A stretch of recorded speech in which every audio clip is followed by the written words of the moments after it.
Well, London is already, by its virtue of being London, the greatest city in the world. You know, it's a palace of many different rooms, and every palace has its qualities, from the markets to the historical venues, to the parks, to the people, to the great shopping areas. But it is no longer a safe city. Mm-hmm. Where does the danger come from? The danger comes from lack of policing.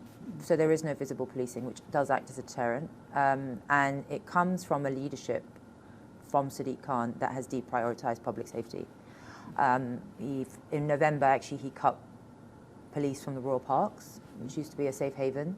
I mean, on my high street, literally shoplifting is a form of shopping.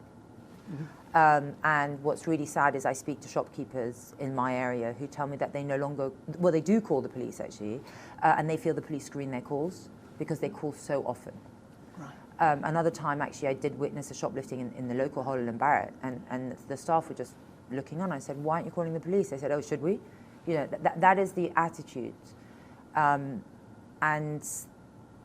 shoplifting may seem minor, but it does increase prices. Mm-hmm. It's corrosive to the community, and it actually causes a few independent shops to shut down. They can't afford it. Yeah. And it also puts a huge burden on the security guards when they don't think the police is going to intervene.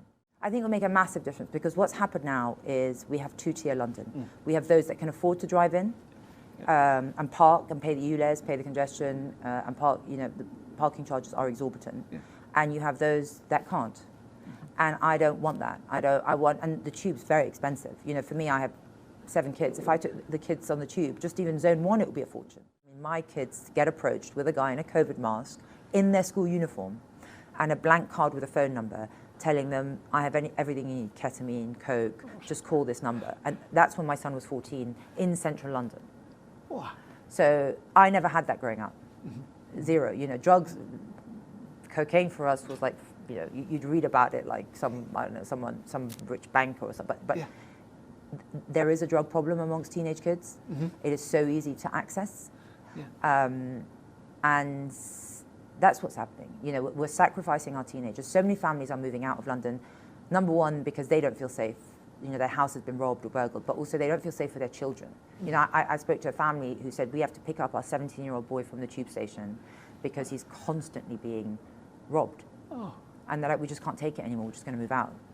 Yeah. And that is the effect. You know, when you feel safe, there is a freedom to feeling safe. You know, that girl who was raped now will never have the freedom of walking down the street and knowing that if something did happen, the police will have her back. Yeah. When I walk down the street, I'm acutely aware that someone could, you know, sexually assault me, my teenage girls. And again, that removes a certain freedom. And especially now that I know that if I call the police, they'll be like, you know, they'll take some circumstantial evidence and be like, you know, that completely disproves your case. And also, I speak to shoplifters. I speak to shop owners and shop managers, and you see the look of just desperation on their face.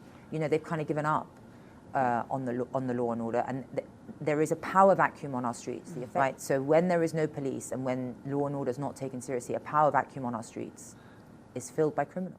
No one in reform is here for a personal gain. You know, I don't really have to do this. You know, I was very happy in my life. As I said, my husband's American. He'd happily move. It's a city I love, and I cannot see it succumb to crime and a political ideology that doesn't match Londoners' priorities. And so my aim really is to give London back to Londoners. And that would mean a London where you have the freedoms that come with feeling safe, the freedom with knowing that if you call the police, they are going to have your back, the freedom of going to a police station, even if you find a stolen wallet. I remember, you know, when I was growing up, you would always find, you'd drop it off at the police station, even that. And also a city where people graduate from university and say, I want to live in London. I know that I can get a great job in London. I know that if I work hard, I can get a great house. I can afford a home. And a place where businesses want to set up shop here because, you know, they know it's safe, it's thriving. And I would ideally like to see a big tech ecosystem here to mimic the ecosystem that I experienced in Silicon Valley. The White House's national security strategy recently made the preposterous claim that Europe is at risk of civilization erasure. The far right is spreading the same message in Europe, with the National Rally in France, the AfD in Germany, the PVV in the Netherlands, and the Brothers of Italy. Over here, Reform and the Tories are dancing to the same tune. They paint a dystopian picture of London as a city that's fallen. And let's be frank, they do so because they can't stand what London represents. A city that's diverse, that's progressive and thriving, with a mayor who happens to be a Muslim. The fact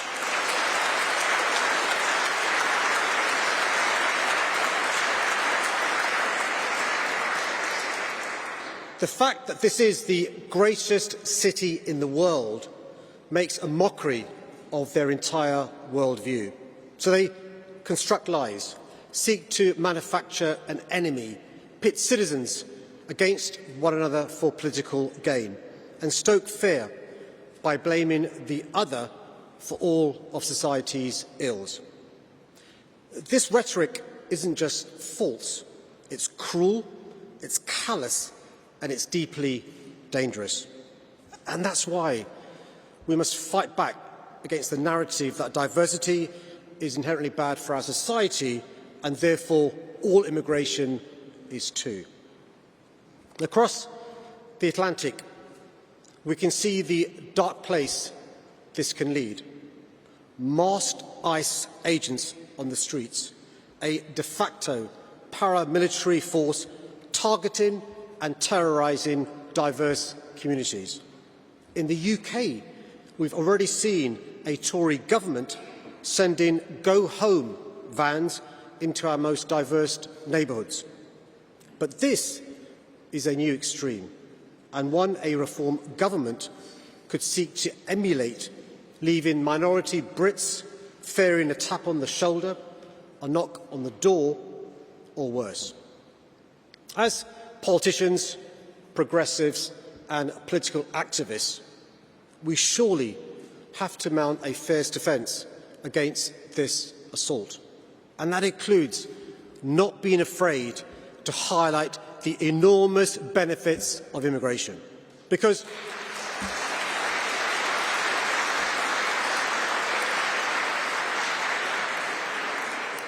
the truth is that generations of migrants, including many refugees, have helped to create the magical city we're in today.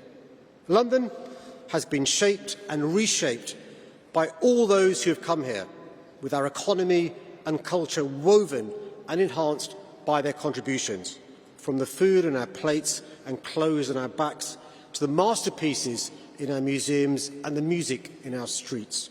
London is living proof that immigration has made our lives richer, not poorer. Our openness to people and talent has helped to drive incredible innovation and growth, as well as to fill crucial roles in our hospitals, care homes, schools and building sites. So rather than passively accept the creep of this poisonous populist narrative, I think we've got to fight back and champion the benefits of legal migration. But I want to